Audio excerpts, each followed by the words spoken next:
Hello, so I'm going to get talking, and as people join, we can say hellos.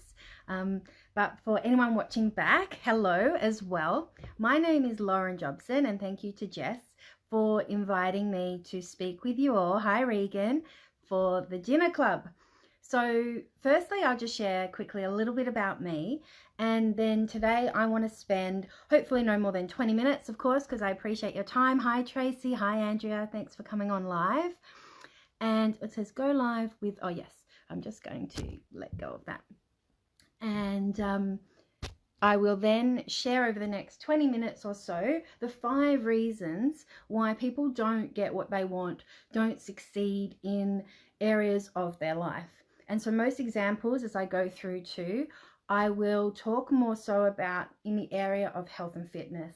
Since being in the dinner club, I think it's a safe bet that we all want to be healthy and happy.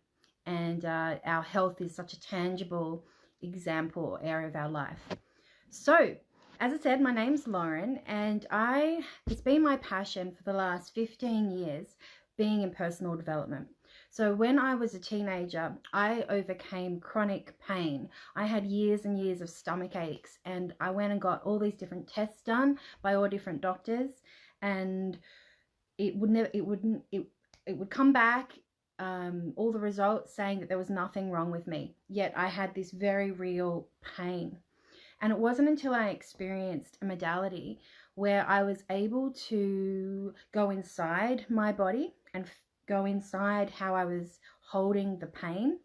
And then I was asked a question, and it was, if you were to know, Lauren, what is the cause of this pain?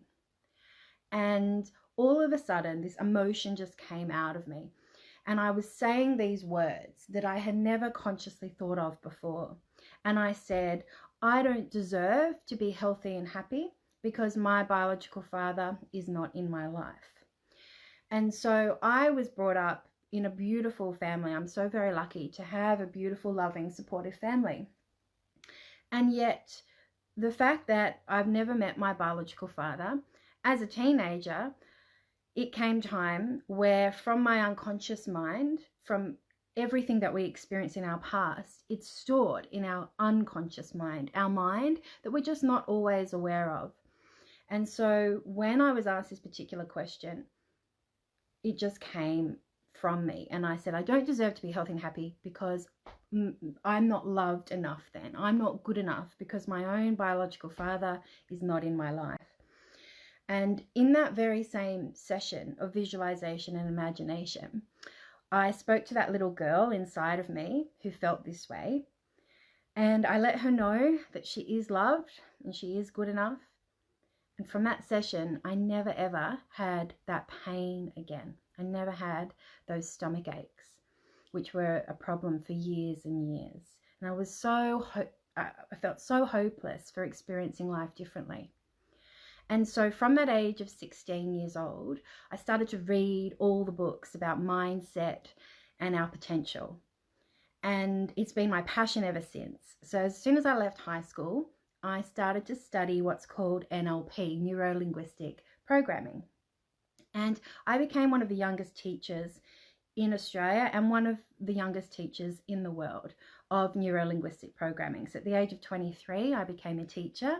And so for the last 10 years, it'll be exactly 10 years in October, I've been teaching and traveling all around Australia these modalities, NLP. And I used to teach what's called timeline therapy, which if you've kind of done a bit of research or looked into personal development trainings, if you look at NLP, because NLP it's a foundational modality for personal development, because it's a foundational modality for understanding our mind and how to make change. And I used to teach what's called timeline therapy. And I'm mentioning this because there's a couple of people in the group who have looked into NLP. And then I found a modality that I believe absolutely supersedes philosophically timeline therapy. And I'm going to talk about that, not in terms of, you guys aren't interested in the modality, but I'm going to talk about human potential and how we work and how we can make change. But just so you know, I do teach what's called matrix therapies, and it's created by a woman called Pip Mackay, who did a 22 spiritual apprenticeship into ancient laws and principles and created this modality called matrix therapy. So that's also something that I teach across Australia, and I've taught thousands of people. Actually, I've had the honor of that in the last 7 years. So I live in Sydney. I have a beautiful, I'm married to the love of my life. I've been with him for 15 years, and I have a little 19-month-old daughter. Her name's Amber, and she's the light of our lives. She's just incredible. Which brings me to our first reason as to why people don't get the results they want in life, and how people can sabotage areas of their life. Hi, Marie. I haven't said hi to you yet, so thanks for joining. So the first reason why people don't get what they want is because at an unconscious level, we are functioning from patterns of behaviors, values, thinking, emotions, beliefs from key people in our lives. So I was just starting to say that watching my daughter grow and learn, it's so incredible as human beings how quickly we learn and pick up things at a very unconscious level. It's called mirror neurons. You know, we don't even have to consciously think of the world and the meaning to things. We pick up on so much information unconsciously. And how this is important for us is that we are a lot of who we are today because of the way we were parented. Now, please know, I am not blaming our parents or the generations above us that have come before us, but rather appreciating that we learned about the world through the key people who brought us up. Now, from my story too about my own biological father, the thing too with human beings is that the moment we're born, we have an expectation. We have a soul level expectation of things that we expect. So we expect a level of love, nurturing. We want to be held. We want to be fed. We want to be protected. And then as a little bubba grows up, it doesn't take somebody very long to learn that we have two parents that made us. So I'm totally for gay relationships, and that's so cool. And as human beings, we learn very quickly that we have a masculine role in our life and a feminine role in our life. So in gay couples, one person might be one of those. But the fact is that we're made from sperm and we're made from an egg. So we do expect to have love from a father figure and from a mother figure. And the further away our parents were from giving us what we expected, the more negative emotions and negative beliefs we're going to have about ourselves, because children and human beings are self-referential.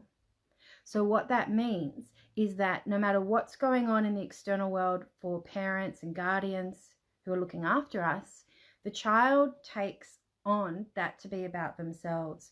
So they create their self-esteem. So it's like, if mummy and daddy are having a fight, oh, it must be about me. I've been a naughty girl. And then all these beliefs start forming about self.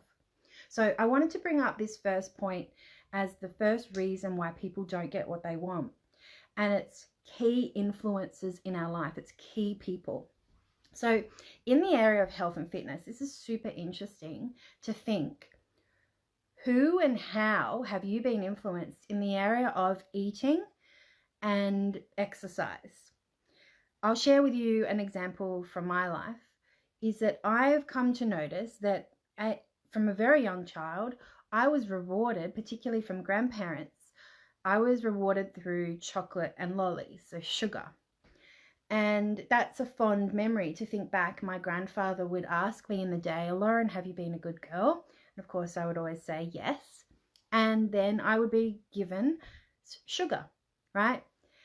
And then growing up, this would still happen. And when you think about it, we tend to grow up having parties where when there's a celebration on, there's cake with sugar or there's junk food. So what happens is unconsciously we make associations then to food. And so for a lot of times, for a lot of people, we link sugar and junk food to celebration and to love. And we all want love, don't we? Love is probably the highest value for everybody, particularly everybody here in this group, right? Because unless you're a narcissist with narcissistic behavior, which is a whole other thing, pretty much everyone just wants love. And so if we think of, when you think of the area of your health and fitness, what associations have been made by key people in your life? And as I've grown up and become an adult and learnt this about, what is driving me at the unconscious level, because it's our unconscious mind that drives us, by the way. Everything you're aware of right now in your own thoughts is such a small % of your mind's capacity that it's at our unconscious level. So before we become conscious of it, that's where we're being driven. That's where all of our behaviors are coming from. It's where all of our emotions are coming from all of our memories in the past. So we are who we are today from what we've experienced and then the meaning we put to those experiences. And being a conscious adult, realizing and seeing more and more so how I have linked not good food to good emotions. So again, love, connection, fitting in, belonging, which is super important for everyone, again, linking to junk food. So what I want you to do is start to think and become conscious of what are your associations to food and even exercise that have come from people in your lives. Now remember, this is not about blaming others, but it's appreciating that meaning to everything, meaning to money, meaning to relationships, meaning to health, meaning to spirituality. It's not about the thing in our worlds that we see, it's the meaning that we put to it.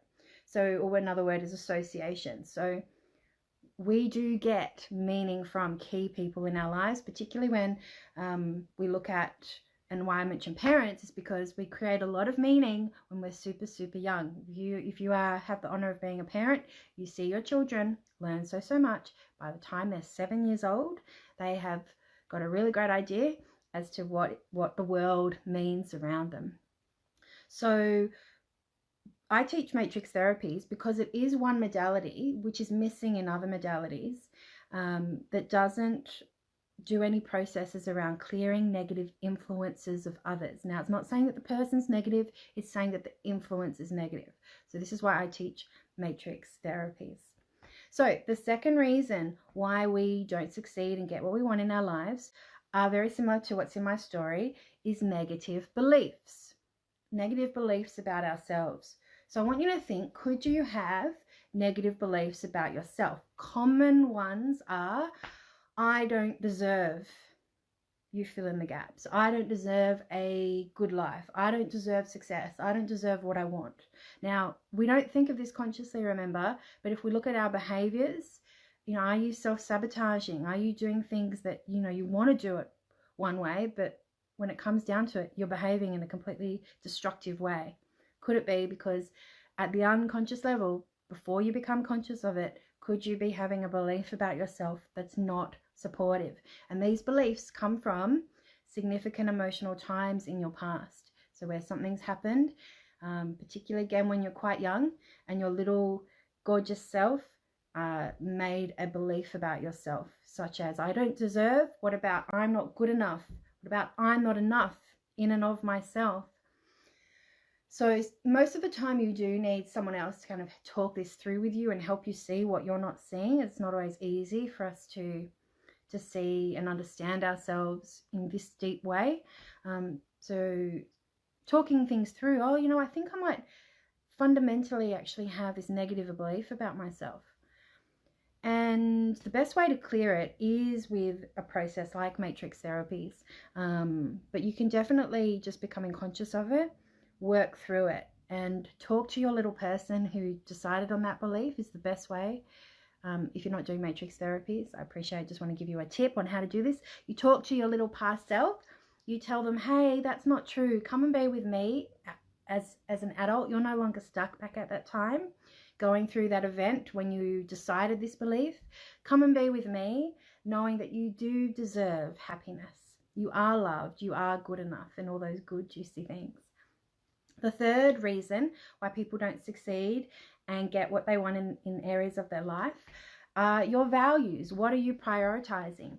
So again, when it comes to food and exercise, if we, rolling on from the examples I've already said, but in this different angle of it, if say we value belonging and love and connection, and the people in your life that are important to you don't eat so well or don't exercise, then what can happen is, in order to fit in with those people, we can sometimes have a belief that, well, the best way to respect the people I love is to do what they do and to then eat what they eat, for example. So a story of that is a client who's Italian, and he's been obese most of his life, and he really, really wanted to get slim and healthy. And being Italian, now I know this is a massive generalization, it's not for all Italians, but just in his instance, his mother would cook up these massive meals of pasta and carbohydrates, right? And she would actually say to him, oh honey, eat this food, it's made with love, eat it, eat it, eat it. And so he would, and then as an adult he would see, oh well, actually this food is not good for me. Yet he still had this thing of, I won't respect my mum, and my mum won't feel loved if I don't eat her food. And so part of him knew what to do, and he was eating well and he was exercising in his life, yet a big part of him would have these regular times with his mum and connection where he would be feeling like he had to eat this food that's not good for him. And this was going on because he actually valued the love and connection of his mum higher than eating right. So what he just needed to do, and he did, is he found a way to speak with his mum and say, hey mum, I love you and I always will, and I respect you so much. And for me to respect myself is to finally be really healthy. And that will mean that I won't eat all of this food. So as long as you know, mum, that I still love you, so he could still have this higher value of love and connection with his mum at the same time of eating what was truly right for him. So could you, I've seen it in my marriage in a way to connect with my husband.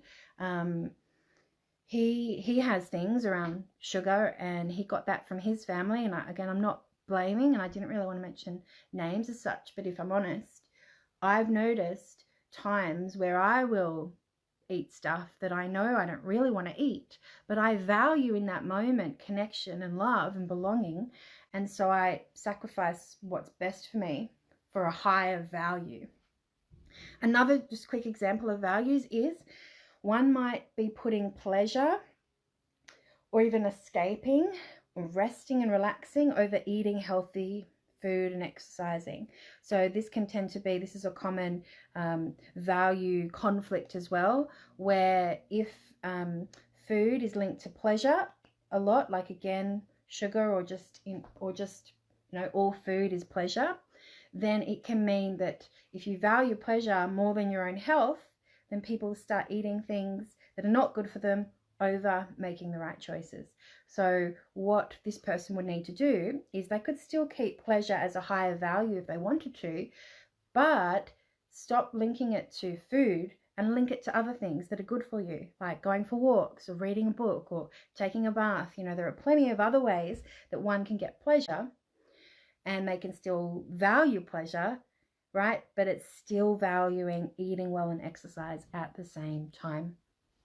Now, the fourth reason are simply your habits. It's so easy for us to do what we know. And this, on a scientific level inside our body, it's how we're made. Of course, we do so many things unconsciously, don't we? Because thank goodness we don't have to think of all of the mundane tasks we do so automatically. We want to be automatic human beings. And if we have behaviors that are automatic, that are not good for us, how do we change them? Well, first you've got to become aware of, what are you doing? What are the habits that are not serving you? Like, could it be going for that meal that's not good for you? Getting into a habit of not exercising and making excuses instead? That's a habit. So noticing what are the habits that are not serving you and slowing down the process and creating a way that feels better than what you're currently doing. So you want to change your behavior and make that new behavior feel so, so good that it overrides this old behavior. And that's what I found by myself joining the dinner club, is I love cooking now because it's become really easy. And this is the thing too, is you want the new behavior to feel easy, because your unconscious mind works on the path of least resistance. You've got to make it feel really good and make it easy. So habits is the fourth reason, which leads me into the fifth reason, and that's strategy. So it's a similar thing. So fundamentally, so I've been talking a lot about mindset and unconscious stuff, but then of course in the physical realm, on a behavioral level, the last step is strategy. You know, we need to set up our environment to give us easy ways and ways where it's going to feel really good to set up new supportive behaviors, so that the new behavior becomes the habit, the new fantastic habit. And that is what I have found in the dinner club, is strategy. So in the past, I've personally looked at recipes and found that all the little ingredients overwhelming, that personally I actually just really don't like going grocery shopping. And now that I have a young daughter as well, makes it even not so easy, and really not easy for me to get to the shops and walk around and try and find all these different ingredients. So when I found Jess, actually through Instagram, that's how I met Jess, I joined the dinner club, and immediately I knew, right, I could just follow these recipes knowing that all of them are really good for me. Yet I still needed to find a little bit more in my strategy to make it even easier and to make it feel even better for me. And that was to go online shopping first, to sit at my computer and type in all the little ingredients and order that in a way that I could then go to the shop and just pick it up, or even have it delivered to my house. And that was my strategy. So it's setting up strategies, setting up your environment to support your new behaviors. So the dinner club has it has helped me so much, to the point where I love cooking now. I feel like a chef because I'm doing all these fancy things. I'm knowing that it's good for me. And that are really the 5 key reasons as to why people don't succeed. So 1, key influences. We are who we are today from how we grew up, and we pick up meaning about the world, particularly through our parents, and our self-esteem came from how we were parented.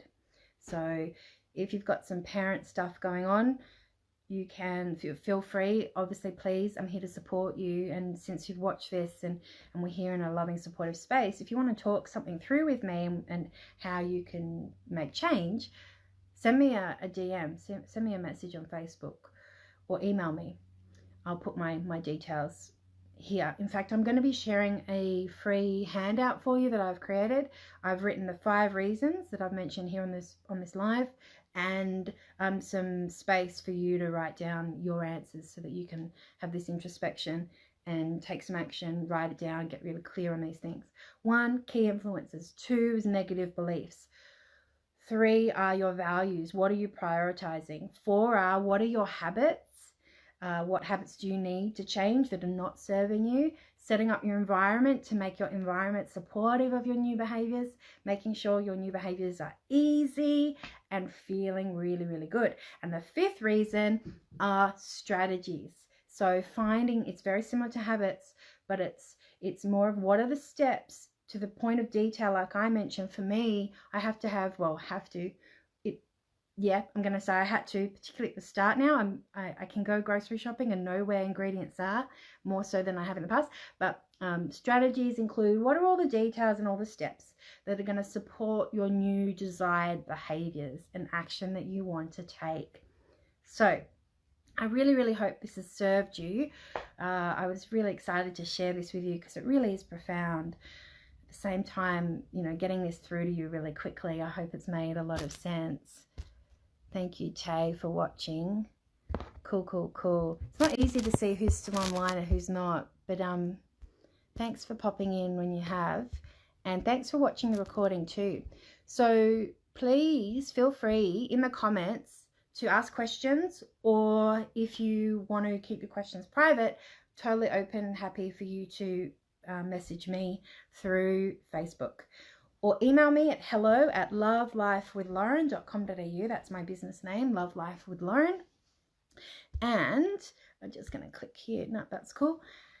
So I will also send you, I'll pop in the, actually, could you please ask for the handout? So either comment below or personally message me if you would like the handout, and I will personally send that to you as my gift. So lots of love and faith in your potential. Have a great rest of your day, and love to connect with you. Thanks. Bye.